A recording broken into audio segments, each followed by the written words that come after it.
If you're sick of relying on word of mouth and referrals for your trades or construction company, you need to get started with online marketing. And this video is going to take you through the absolute foundations of a good online marketing strategy that you can implement in a couple of days to start adding online leads to your current lead generation strategy. I use these foundational steps for everyone that I work with, and I'm going to share with you the exact way that I set up all my clients' websites, Google Ads, analytics, everything. So if you follow along, you're going to be ahead of 99% of the competition, especially in these smaller cities of 30,000 to 200,000. By following these, you're going to be knocking them out the park, and you'll be taking most of the online interest, because people do use online search engines for getting builders, getting concreters, getting tree services, getting renovations. A lot of people think that that's not the case, which means there's even less competition. So here you are on the right, perhaps haven't really done any online marketing.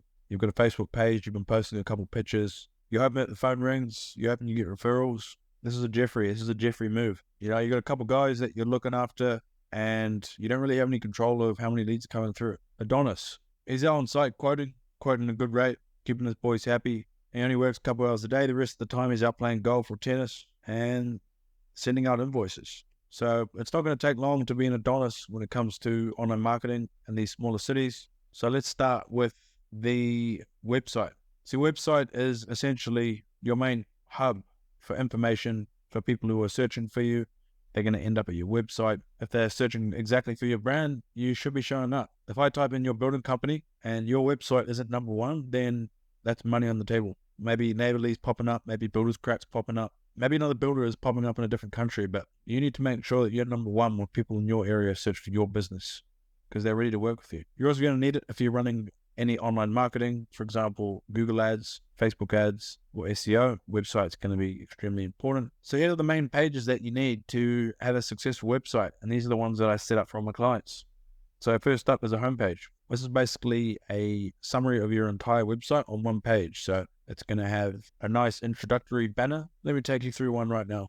Here's a client down in Christchurch, did this website a couple of months ago. So top image, nice image of some recently completed work. Very quickly, we know what he does. He's a Christchurch builder. Put that in your headline, what you do and where you are. And a nice little introductory sentence of what you do. Maybe if you're a licensed builder, you can put that in. And then a call to action. Get a quote now, something like that. Contact us. Then we go into a bit more information, bit of background on our company, some of the work that we do, another picture of completed work. Next part, I want you to put all the services onto the homepage with links to the landing pages, which we'll cover in a sec. So this guy does new builds, decks, kitchen renovations, and bathroom renovations. A bit more information, and then what we want to have is the Why Choose Us section. So this is where you're going to highlight your points of difference. Maybe you do line item quotes with lots of detail so people know exactly what they're getting. Maybe you're a registered builder or a master builder or a master concreter, whatever the niche is. Put that qualification in there. And a lot of clients, when it comes to online marketing, are just going to call up 3 different contractors. If you're the first one to the phone and you offer a site visit and a quote, then that's what you're going to put in the next one. So you can start with any of those 3 if you like. Next up, put some testimonials in there. If you haven't got any, just ask some previous clients, and ideally we're going to use Google for that. I'll show you that in a second. And then underneath, you're going to have another form, another call to action. We want to get people filling these out as much as possible. So that's your homepage. Next up, we've got service pages. So it's not going to cut it anymore to just run traffic to your homepage, because people are typing in a specific service and they're expecting a specific page that explains that service. For example, deck builders in Christchurch. If someone's typing in deck builders on Christchurch, the number one result on Google for SEO is going to be a specific page about decks. And if you're doing Google Ads, you need to send people to a deck page. Otherwise, they're not going to convert. They're not going to turn into a customer, because they want to know just about decks. Our homepage is about your whole business. So you need service pages for each and every one of the services that you do. On this page, again, we're going to have a big form at the top. We're going to have a link to our phone number, and we're going to give it a big background so that it pops out. Again, you're going to put the service in the headline so people feel like they're in the right place. If they type in Deck Builders Christchurch and they see Deck Builders Christchurch in the landing page, they're going to feel like they're in the right place and keep reading. Next up, add the services and features for your service. In this case, with decks, we're mentioning that we do a lot of add-ons. We do pergolas, fire pits, planter boxes. We've got an in-house design team, 1 to 2 week completion. Next up, I like to add the pricing for the different trades and services that our clients offer. This builds trust with the person viewing. A big anxiety that people have when it comes to getting a builder or a contractor is getting ripped off. So if you can build trust by showing your rates up front, you're going to be standing out from the crowd as a more trustworthy provider. Next up, we've got the specifics of this service, which is the types of decks. For example, retaining walls, you might say we do concrete retaining walls, we do wooden retaining walls, rock retaining walls. In this case with decks, we've got Quila decking, pine decking, Vitex decking, and Pebble Heart decking. And we're providing some information on the different types and benefits of each of these ones. Lastly, on these service pages, you're going to need your Why Choose Us section. Again, these are going to be your points of difference. Here we've got fixed project timelines, so people know exactly when their work will be completed. This company also has in-house designers, so that's another point of difference that we can put on the website. Licensed building practitioners, another trustworthy point of difference that people like to hear. And something cool that this company down in Christchurch does is a 3D render, so you can see exactly how the project will look before you purchase. And then we're going to put some images of your recent work. If this is for kitchens, then you'd put kitchens. If it's for bathrooms, then you'd be doing bathrooms. And lastly, we've got some frequently asked questions. So these are frequently asked questions that your customers get, and you can add those on the website. This will depend on where you are and the services that you provide. And lastly, I want you to put the Google reviews that you're going to generate over the coming months and weeks and put them onto your website. This is going to boost trust, increase the conversion rate, and essentially make you more money. After that, again, we've got a nice big form at the bottom. Make sure you've got that. This is the goal of each visitor on the website, is to fill out one of these forms, especially at the top and the bottom. About page, to be honest, about page is not really that important. No one really cares about it. They only care about what's in it for them. But you need to have one. It's good to have it. It is a ranking boost for Google. It proves credibility by having an about page because it shows you're a real business, so you get more SEO gains. So just write up something basic. Don't put too much time into it. The service pages are a lot more important. A quick note on gallery pages. You don't need a gallery page because the main traffic sources are going to be going to the service pages. So you need to tactically put the exact images on the exact service pages. Next up, we want 2 more pages, which is the contact page and the request a quote page. This is generally where people are going to be going. If they're already navigating for your business, they're probably going to go to the contact page to get your phone number. So just put your phone, your email, and your address, and then a form once again. And here, what I've done is put 2 links in the menu. I've put a contact page, and then I've put a request a callback page. These are exactly the same pages, but they just have slightly different messaging. So a contact page is a bit more passive, whereas request a callback is very proactive. So you can capture people who are ready to get a quote by having the same page, but a different heading in it. Also, a lot of people look at the top right-hand corner of a website, so this is where your main call to action should be. In terms of what website provider to use, I recommend Wix if you're doing this yourself. Whereas if you've got an agency or someone doing it for you, or you're a technical person, then WordPress is going to be better because you're going to have more customization options. And more agencies will be able to work with your website down the road if you do hire one. So next up, the next foundation is having good analytics. So we're going to use something called Google Analytics to set up on our website, and that's going to show us exactly what pages they're going to, how many people have gone to the website, which is going to provide valuable information, and it's going to enable us mainly to report on how many calls and how many inquiry forms are filled out on the website, because we're going to use this to measure our ROI. And we're also going to feed these website events into Google Ads, which is going to tell Google what kind of people are inquiring on our website and what time they're doing it. The more data we can feed to Google Ads about people phone calling and filling out forms, then we're going to get better ROI once again, and we're going to be ahead of the competition. And the last piece of analytics is going to be Search Console, which I'll take you through really quickly now. Search Console is a one and done thing. You just set it up and then it's in the background. Here's an example of a scaffolding company in Auckland that I built a website for. And what Search Console does is enable us to see exactly what people are searching to get to our website. And it shows what we're showing up for, but maybe not getting clicks for. So it's very insightful to know what people typing in to get to our website. And we can also do some cool tricks like this, like find opportunities for keywords that we're ranking for but not getting clicks for.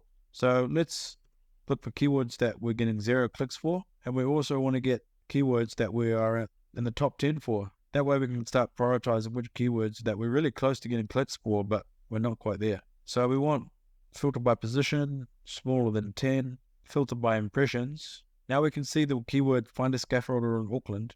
We're positioned 5.6. We've had 862 impressions, so we're pretty close to getting that to number 1. And find a scaffolder in Auckland is quite a high quality keyword because people are looking for a provider. So if we can do a bit of work to our page and get that to number 1, that could result in some serious revenue.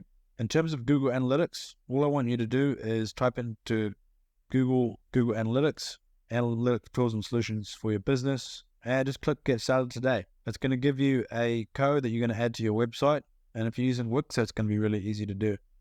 Once that's done, it's set and forget. The next thing we need to do is set up a Google Tag Manager account. So once again, go to Google, type in Google Tag Manager, and you're going to end up looking at something like this. I'm not going to go into the details of how to set this up. That's a video for another day, but what we're essentially going to do via Google Tag Manager is that anytime someone clicks on a phone number or an email address on our website, we're going to be able to push that into Google Analytics, which then gets pushed to Google Ads to increase our ROI. And also, if we've got forms on our website, we need to track when those are filled out, and Google Tag Manager is the best way to do so. Okay, next up, Google Ads. This is the essential way to set these up so that you're not burning money and donating your money to Google. So first of all, once you've gone into Google Ads and you're set up, you're going to have separate campaigns for each main service that you do. For example, if you're a builder, you're going to have a campaign for decks, one for extensions and alterations, one for new builds, one for kitchens, and one for bathrooms. You'll know if you need a new campaign if the intent behind the search is different. For example, should I include decks and bathrooms in the same campaign? Well, no, they're completely different services. How about alterations and renovations? Well, they're pretty similar, so we're probably going to put those in the same ad group. Once you've figured out your campaigns that you're going to do, I only want you to include high intent keywords. These are keywords that have commercial intent behind them, and you'll know that they're high intent keywords by understanding what the searcher is looking for. If someone types in aluminium fence ideas, they're not looking for a fence builder, they're looking for ideas. How about aluminium fence builder? That's a lot different. People are looking for a builder for the aluminium fence. So every keyword that you select for your Google Ads campaign, just make sure to ask yourself, is the person actually looking for someone to do the work, or are they just at an earlier stage of the buying journey? As we mentioned before in Google Analytics, I want you to go to your Google Ads account. On the top right, click on the toolbar, and then click on conversions. And you're going to import your Google Analytics conversions into your Google Ads account. A lot of people ask me what the best bidding strategy is for Google Ads, and initially it's always going to be maximize clicks.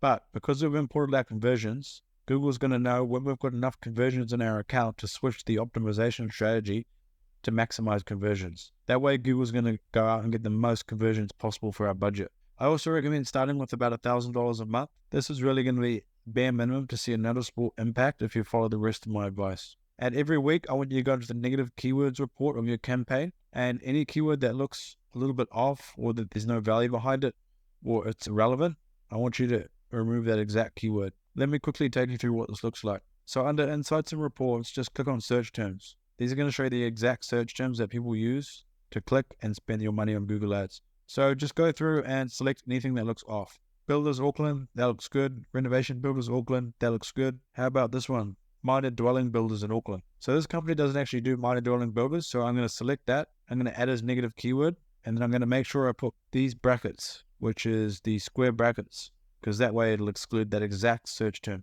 Do that every week until you're only showing up for high value keywords. Lastly, if there's anything you take away from this video, it's the power of having a Google business profile set up. This is free. It's going to get you more exposure, and you're going to be able to use it to get your customer reviews and spread those across the internet. All you need to do is go to Google and type in Google Business Profile.